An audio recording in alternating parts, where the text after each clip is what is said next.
Hello everyone. कैसे हैं आप सभी? आई होप अच्छे होंगे। मेरा नाम है वीरेंद्र सिंह और एक बार फिर से आप सभी का स्वागत है। आज के इस लेक्चर में हम जो मॉक टेस्ट सीरीज आप लोगों के लिए लेके आए थे केटीडीटी ऑनलाइन एजुकेशन ऐप पर, उसमें जो 9वें नंबर का मॉक टेस्ट है, मॉक टेस्ट नंबर 9, और उसके कंप्यूटर के जो क्वेश्चंस हैं उनका सॉल्यूशन हम इस लेक्चर में करने वाले हैं। तो काफी ध्यान से लेक्चर को सुनना है, काफी ध्यान से क्वेश्चंस को अटेम्प्ट करना है, और जिन्होंने ऑलरेडी वो सीरीज ले ली है उनको अपना सॉल्यूशन चेक करना है। और काफी सारे स्टूडेंट्स के मेरे पास मैसेजेस आ रहे हैं, एक दो क्वेश्चंस के आंसर जो हैं वो आंसर की में कुछ और है और मैंने कुछ और बताया है। तो उनको मैं ये बताना चाहता हूं कि जो आंसर मैंने वीडियो में बताया है आप उसको सही मान के चलिए। फिर भी अगर कोई डाउट रहता है तो आप मेरे पास मैसेज कर सकते हैं या फिर कांटेक्ट कर सकते हैं, किसी भी माध्यम से आपको उसका सॉल्यूशन मिल जाएगा। और आज जो है वो 9th मॉक टेस्ट का सॉल्यूशन हम करने वाले हैं, तो एक एक करके जुड़ जाइए, उसके बाद हम आज का ये सॉल्यूशन स्टार्ट करते हैं। ठीक है, चलो जी। तो ज्यादा टाइम हम वेस्ट नहीं करते हैं भाई, क्योंकि टाइम वेस्ट हो नहीं सकता, क्योंकि बहुत कम समय बचा है हमारा ग्राम सचिव और पटवारी के लिए। सबसे पहला क्वेश्चन है दोस्तों, in system hacking which of the following is the most crucial activity. Crucial का मतलब होता है ऐसी एक्टिविटी जिसपे काफी ध्यान रखने की जरूरत होती है या फिर जो काफी मुश्किल होती है। क्रूशियल मतलब मुश्किल होती है। सिस्टम हैकिंग, हैकिंग का कॉन्सेप्ट होता है भाई, हैकिंग का मतलब होता है कि किसी और की चीज को बिना उसकी जानकारी के ले लेना, उसको हम हैकिंग कहते हैं। या फिर किसी के सिस्टम के अंदर से इंफॉर्मेशन बिना किसी की परमिशन के, बिना ऑथोराइजेशन के उसकी जानकारी को ले लेना, और उस जानकारी को लेके या तो अच्छे काम के लिए, बुरे काम के लिए, या किसी भी अपने पर्सनल प्रॉफिट के लिए अगर हम उस चीज का प्रयोग करते हैं, यूज करते हैं, उसको हम हैकिंग कहते हैं। हैकिंग काफी तरीके की होती है, हैकर्स काफी तरीके के होते हैं। जैसे व्हाइट हैट हैकर्स जो होते हैं वो अच्छे काम के लिए हैकिंग का यूज करते हैं। ब्लैक हैट हैकर्स होते हैं वो गलत काम के लिए, फाइनेंशियल प्रॉफिट के लिए हैकिंग का यूज करते हैं। फिर इन दोनों का मिक्सचर होता है जिसको ग्रे हैट हैकर्स कहते हैं, वो दोनों का मिक्सचर होता है। एंड एक हमारे पास हैक्टिविस्ट होते हैं जो पॉलिटिक्स के अंदर होते हैं, किसी पॉलिटिकल पार्टी के साथ जुड़ के हैकिंग वगैरह का काम करते हैं, उनको हैक्टिविस्ट कहते हैं। तो जब हम सिस्टम हैकिंग करते हैं, सिस्टम, किसी के सिस्टम के अंदर जाके उसकी जानकारी को लेने की कोशिश करते हैं, उसमें सबसे क्रूशियल चीज क्या होती है, सबसे क्रूशियल एक्टिविटी क्या होती है जहां पे हैकर्स को थोड़ी सी परेशानी का सामना करना पड़ता है, ऐसा कौन सा काम होता है? पहला है information gathering. Information gathering, information का मतलब होता है दोस्तों जानकारी, गैदरिंग का मतलब होता है दोस्तों इकट्ठा करना, यानी कि जानकारी को इकट्ठा करना, यानी कि जिसकी भी दूसरे इंसान को या जिस भी चीज को वो हैक करने की कोशिश कर रहे हैं, जानकारी गैदर करने की कोशिश कर रहे हैं, तो क्या जानकारी को इकट्ठा करना एक क्रूशियल चीज हो सकती है? किसी की जानकारी को लेना, इकट्ठा करना क्या एक मुश्किल काम हो सकता है सिस्टम हैकिंग के अंदर? दूसरा है कवरिंग ट्रैक्स, ट्रैक्स को कवर करना क्या मुश्किल काम हो सकता है? तीसरा है क्रैकिंग पासवर्ड्स, जो आप पासवर्ड्स लगाते हो क्या उन पासवर्ड्स को क्रैक करना, यानी कि पासवर्ड्स को तोड़ना क्या मुश्किल काम हो सकता है? या फिर इनमें से कोई नहीं, नन ऑफ दी अबव। तो सोचिए क्या हो सकता है जब एक सिस्टम को हैक किया जाता है, उस समय पे सबसे क्रूशियल चीज क्या हो सकती है किसी भी हैकर के लिए? तो आपको बताना चाहूंगा कि जो पासवर्ड क्रैक करने की जो प्रक्रिया होती है, किसी का पासवर्ड चुराने की या पासवर्ड को तोड़ने की जो प्रक्रिया होती है, वो सबसे क्रूशियल एक्टिविटी होती है ड्यूरिंग द सिस्टम हैकिंग। तो याद रखिएगा, सिस्टम हैकिंग के दौरान पासवर्ड क्रैकिंग जो प्रक्रिया होती है, एक्टिविटी होती है, वो सबसे क्रूशियल एक्टिविटी मानी गई है, मानी जाती है। ठीक है जी, ठीक है। फिनिशर्स, सीएस एंड आईटी, आप सर्च कर सकते हैं, फिनिशर्स, सीएस एंड आईटी। ठीक है जी, चलो। नेक्स्ट क्वेश्चन हमारे पास आता है, द प्रोसेस ऑफ रिपोजिशनिंग। ऐसी प्रक्रिया, the process of रिपोजिशनिंग an object along a circular path is called. यानी कि कोई ऑब्जेक्ट है, मान लो हमारे पास ये एक स्क्वायर है और एक ये स्क्वायर क्या है, एक ऑब्जेक्ट है। इसको हमें क्या करना है, रीपोजिशनिंग करना है। रीपोजिशनिंग का मतलब अभी मान लो ये जो एरिया है इसका इसका फेस जो है मान लो ये कुछ इस तरीके से हमारे पास है, मान लो ये इस तरीके से है और ये इधर इसका फेस है मान लो। हमें इस ऑब्जेक्ट को रीपोजिशनिंग करना है, यानी कि अभी जो इसकी स्थिति है इसको हमें बदलना है।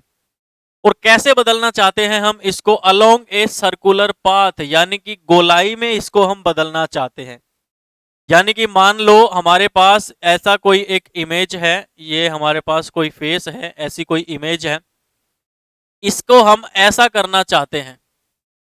मान लो इसको हम ऐसा करना चाहते हैं, यानी कि इसका जो पोजीशनिंग है वो बिल्कुल हम इसका क्या करना चाहते हैं, उल्टा करना चाहते हैं या इसको रीपोजिशन करना चाहते हैं। लेकिन अलोंग ए सर्कुलर पाथ, यानी कि इसको यहां से पकड़ के हम इसको जब घुमाएंगे तो ये जो इमेज है ये कैसी हो जाएगी, ऐसी हो जाएगी जब हम इसको घुमाएंगे। तो हमने रीपोजिशन किया, इसको पकड़ के हमने घुमाया, तो इसी का मतलब है process of repositioning object along a circular path. तो उसको हम क्या कहते हैं, या उसको ट्रांसलेशन कहते हैं? जी नहीं, ट्रांसलेट करने का तो मतलब होता है किसी एक चीज को किसी दूसरी चीज में बदल देना, इज कॉल्ड एज ट्रांसलेशन। दूसरा है रोटेशन, जो कि हमारे इस क्वेश्चन का बिल्कुल सही आंसर है। रोटेशन यानी कि रोटेट करना, घुमाना। तो किसी भी ऑब्जेक्ट को सर्कुलर गोलाई के रास्ते से, पाथ से रिपोजिशन करने की प्रक्रिया क्या कहलाती है दोस्तों, रोटेशन कहलाती है। ऑप्शन नंबर बी हमारा राइट आंसर हो जाएगा। ठीक है, चलो जी, नेक्स्ट क्वेश्चन हमारे पास आया है question number 55। Which is a type of memory, memory प्रकार बताना है भाई, constructed using a circular plate, जिसको बनाया गया है एक गोलाईदार प्लेट का प्रयोग करके, ऑफ मेटल की या फिर प्लास्टिक कोटेड, उसके ऊपर प्लास्टिक भी हो सकता है, मेटल भी हो सकता है, with magnetised material. Magnetised material का मतलब है कि मैग्नेटिक चीजों का यूज करके उसके अंदर डेटा जो है स्टोर किया गया है। तो क्या हो जाएगा हमारा answer, which is a type of memory, ऐसी कौन सी मेमोरी है कंस्ट्रक्ट किया गया है जिसको यूजिंग ए सर्कुलर प्लेट या फिर मेटल की सर्कुलर प्लेट उसको यूज करके उसको बनाया गया है, और प्लास्टिक कोट भी हो सकता है उसके ऊपर। ठीक है, या तो प्लास्टिक कोट हो सकता है और मैग्नेटाइज्ड मटेरियल उसके ऊपर जो है वो हो सकता है। आंसर हमारा क्या हो जाएगा, answer is right, magnetic disk हमारा राइट आंसर हो जाएगा। मैग्नेटिक डिस्क के बारे में मैंने ऑलरेडी आप लोगों को काफी बार बताया भी हुआ है कि मैग्नेटिक डिस्क जो हमारे पास होती है, मान लो कुछ ऐसी हमारे पास हमारी मैग्नेटिक डिस्क होती है जो काफी सारे गोल गोल कॉन्सेंट्रिक सर्कल्स से मिलकर बनी होती है। और ये जो गोल गोल कॉन्सेंट्रिक सर्कल्स होते हैं, इन गोल गोल कॉन्सेंट्रिक सर्कल्स को हम किस नाम से जानते हैं, ट्रैक्स के नाम से जानते हैं। ट्रैक्स के नाम से इसको हम जानते हैं। किसके कॉन्सेंट्रिक सर्कल्स को, मैग्नेटिक डिस्क के कॉन्सेंट्रिक सर्कल्स को हम किस नाम से जानते हैं, ट्रैक्स के नाम से जानते हैं। अब इन ट्रैक्स को हम फर्दर आगे छोटे छोटे हिस्सों में डिवाइड कर देते हैं, विभाजित कर देते हैं छोटे छोटे पार्ट्स में। और ये जो छोटे छोटे पार्ट्स में हमने ट्रैक्स को डिवाइड कर दिया, इनको क्या कहते हैं दोस्तों, इनको सेक्टर्स के नाम से जाना जाता है। तो क्वेश्चन आ जाए कि ट्रैक्स को फर्दर हम किस चीज में डिवाइड करते हैं, तो सेक्टर्स में डिवाइड करते हैं। या पूछा जाए कि एक मैग्नेटिक डिस्क के अंदर जो डेटा होता है वो कहां पे स्टोर किया जाता है, तो डेटा भी कहां पे स्टोर होता है, सेक्टर्स के अंदर स्टोर किया जाता है। उसके बाद पूछा जाए कि एक मैग्नेटिक डिस्क को संभालने के लिए कुछ बनाया गया है ऐसा, उसको क्या कहते हैं, जो इसको संभालता है उसको हम स्पिंडल कहते हैं। क्या कहते हैं, स्पिंडल कहते हैं। फिर पूछा जाए एक मैग्नेटिक डिस्क के ऊपर डेटा जब हम इंसर्ट करते हैं, डालते हैं डेटा, या फिर डेटा रिट्रीव करते हैं, या तो डेटा डाला जाता है या डेटा रीड किया जाता है या राइट किया जाता है, उसके लिए हमारे पास क्या होते हैं, रीड राइट हेड होते हैं हमारे पास उस मैग्नेटिक टेप के ऊपर। ठीक है, तो मैग्नेटिक डिस्क हमारा क्या हो जाएगा, इसका राइट आंसर हो जाएगा option number A. Next question है, which of the following is not a network topology, इनमें से कौन सी एक नेटवर्क टोपोलॉजी नहीं है। टोपोलॉजी, टोपोलॉजी क्या होती है भाई, टोपोलॉजी के बारे में पता होना चाहिए हमें थोड़ा सा। इनमें से कौन सी एक नेटवर्क टोपोलॉजी नहीं है पूछा है, स्टार, बस, रिंग या पीयर टू पीयर। ये ए नहीं आएगा, यहाँ पे डबल ई आता है, पीयर टू पीयर होता है। विच इनमें से कौन सी एक नेटवर्क टोपोलॉजी नहीं है? Which of the following is not a network topology? Star, ring, बस या फिर पीयर टू पीयर? तो नेटवर्क टोपोलॉजी का मतलब होता है कि किस तरीके से कुछ सिस्टम्स जो हैं, टोपोलॉजी का मतलब क्या होता है कि हमारे पास एक से ज़्यादा कुछ सिस्टम्स हैं। सिस्टम कंप्यूटर मान लीजिए, कंप्यूटर हैं, सर्वर्स हैं, वो कैसे एक दूसरे के साथ जो है वो कनेक्ट हैं और आपस में रिसोर्सेज की शेयरिंग कर रहे हैं, तो उसको कहते हैं हम टोपोलॉजी। टोपोलॉजी हमारे पास बस टोपोलॉजी भी होती है, स्टार टोपोलॉजी भी होती है, रिंग टोपोलॉजी भी होती है, मेश टोपोलॉजी भी होती है। ये अलग अलग टोपोलॉजीज हमारे पास अवेलेबल होती हैं। इसका मतलब आंसर तो हो गया पीयर टू पीयर वाला है, जो वो हमारी टोपोलॉजी नहीं है। बस topology, star topology, ring topology और मेश टोपोलॉजी। बस टोपोलॉजी की अगर हम बात करते हैं तो इसमें सिंपल सा क्या होता है, एक केबल के थ्रू हमारे साथ काफी सारे सिस्टम जो हैं वो जुड़े होते हैं और आपस में रिसोर्सेज डेटा की शेयरिंग करते हैं। स्टार टोपोलॉजी में होता है हमारे पास, उस स्टार इस तरीके से होता है कि हमारे पास काफी सारे सिस्टम्स जो हैं वो जुड़े होते हैं, बीच में हमारे पास एक मेन सिस्टम होता है। रिंग टोपोलॉजी जो होती है वो कुछ इस तरीके की अंगूठी की तरह होती है, जहां पे गोलाई में हमारे पास सिस्टम जो है एक दूसरे के साथ जुड़े होते हैं। और मेश टोपोलॉजी जो होती है वो इनका मिक्सचर होती है, यानी कि ऐसे भी हो सकता है और गोलाई में भी हो सकता है। तरीका, टोपोलॉजी मीन्स वे, द तरीका कैसे सिस्टम्स आपस में जुड़े हुए हैं और डेटा रिसोर्सेज की फाइल्स की शेयरिंग एक दूसरे के साथ कर रहे हैं, दैट इज आवर टोपोलॉजी। ठीक है, तो ऑप्शन नंबर डी हमारा राइट आंसर हो जाएगा कि भाई पीयर टू पीयर नाम की हमने कोई टोपोलॉजी नहीं पढ़ी है, तो ऐसे ही ऑप्शंस को हमें पेपर के अंदर काट देना है, तो ध्यान रखेंगे। अगला क्वेश्चन है, what is bootstrapping called? Bootstrapping को क्या कहा जाता है? कोल्ड बूट कहते हैं, कोल्ड हॉट स्ट्रैप कहते हैं, कोल्ड हॉट बूट कहते हैं या हॉट बूट कहते हैं? बूटस्ट्रैपिंग का मतलब दोस्तों साधारण सा मतलब समझिए, एक हमारे पास होती है दोस्तों कोल्ड बूटिंग और एक हमारे पास होती है दोस्तों warm booting.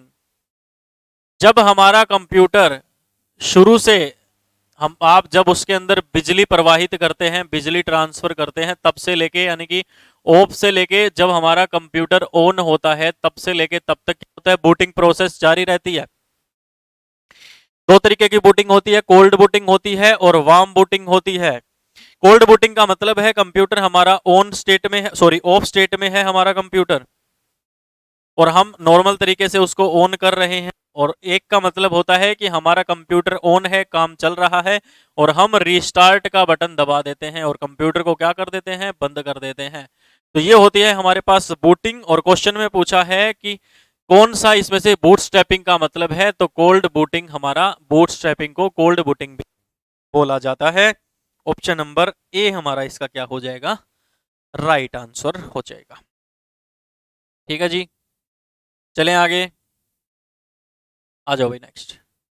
Which of the following can be used to extract और filter the data and information from database? यहां पे डेटाबेस और लिख लेना भाई।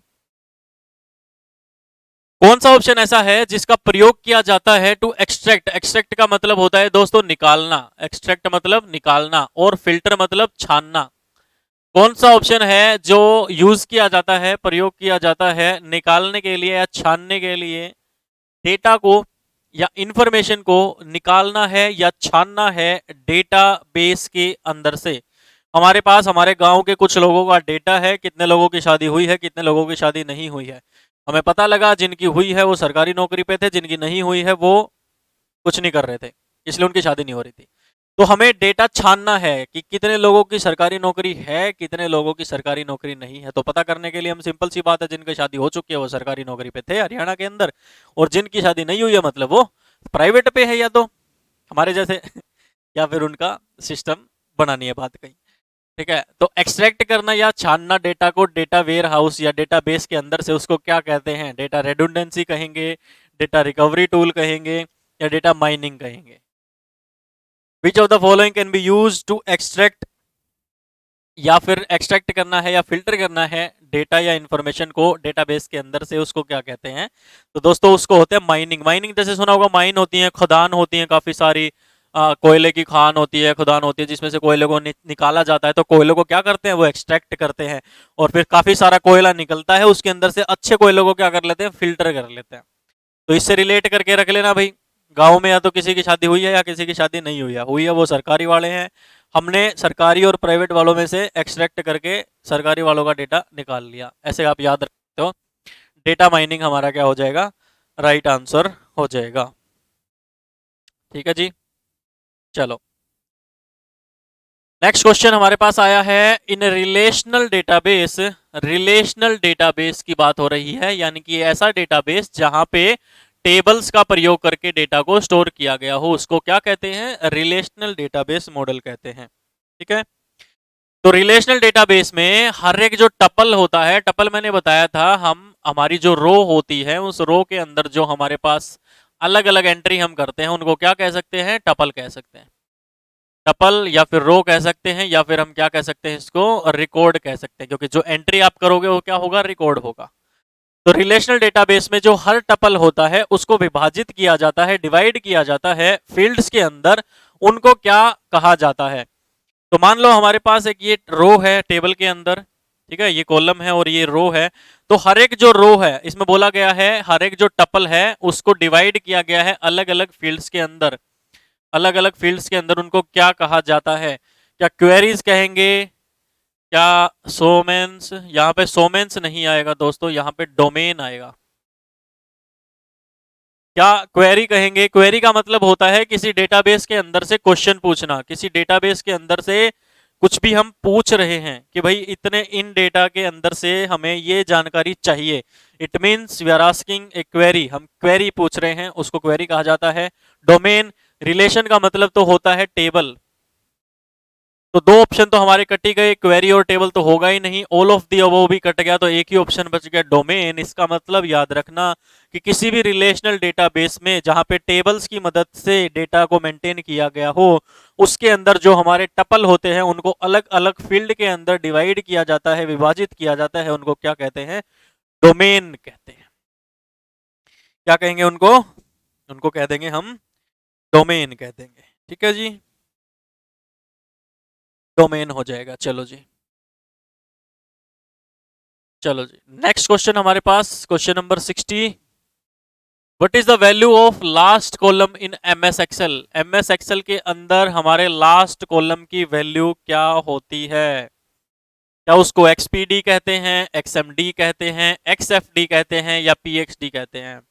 तो जो हमारा एक्सेल होता है दोस्तों, एक एप्लीकेशन सॉफ्टवेयर होता है, जो स्प्रेडशीट सॉफ्टवेयर भी जिसको हम कहते हैं, उसके अंदर हमारे पास दो चीजें होती हैं, एक कॉलम होते हैं और एक हमारे पास रो होती है। जहां पे कॉलम और रो मिलता है उस जगह को हम सेल कहते हैं, और कॉलम जो होते हैं वो ABCD अल्फाबेट से दर्शाए जाते हैं, रो जो होती हैं 1 2 3 4 नंबर से दर्शाई जाती हैं। और ऐसे ही जो आखिरी कॉलम होता है, उस आखिरी कॉलम पे जाने के लिए शॉर्टकट की जो होती है वो कंट्रोल प्लस राइट एरो की होती है। ये भी पूछा जा चुका है सवाल दोस्तों, कंट्रोल प्लस राइट एरो की, ऐसी 4 एरो की होती हैं हमारे कीबोर्ड में, ऊपर नीचे दाएं बाएं। तो कंट्रोल के साथ राइट एरो की दबाओगे तो आखिरी कॉलम पे पहुंच जाओगे, और आखिरी कॉलम का नाम जो होता है वो XD होता है, हमेशा याद रखना।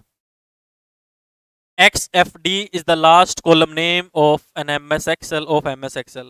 ठीक है, क्लियर होगी बात, XFD इसका लास्ट होता है। चलो जी आगे आ जाओ, question number 61,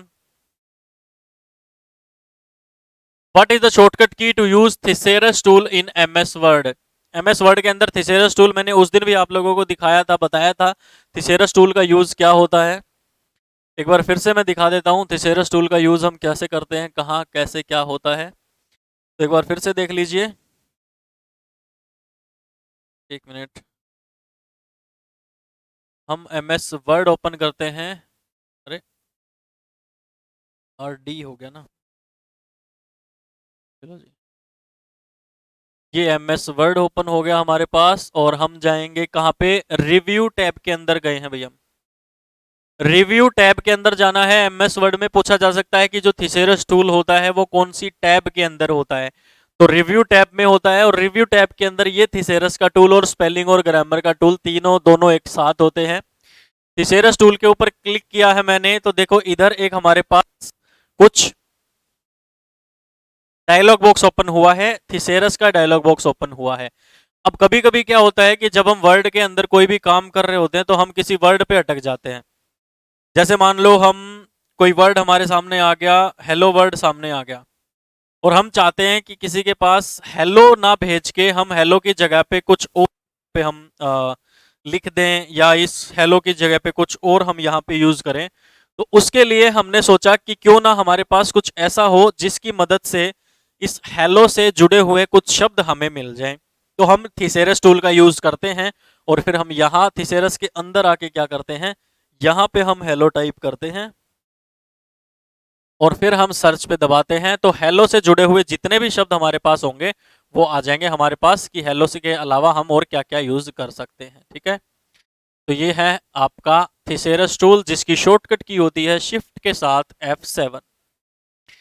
spelling and grammar के लिए F7 होती है, और थिसेरस के लिए शिफ्ट प्लस F7 हो जाएगी। तो ऑप्शन नंबर बी हमारा क्या हो जाएगा, राइट आंसर हो जाएगा। ठीक है, MS वर्ड का यूज करते हुए जब भी हम किसी के पास मान लो कोई लेटर भेज रहे हैं, कोई डॉक्यूमेंट बना रहे हैं, कोई रिज्यूम बना रहे हैं, कुछ भी काम कर रहे हैं, ठीक है, तो हम एक शब्द आया, कोई वर्ड ऐसा आया या फ्रेज ऐसा आया जिसके ऊपर हम अटक गए।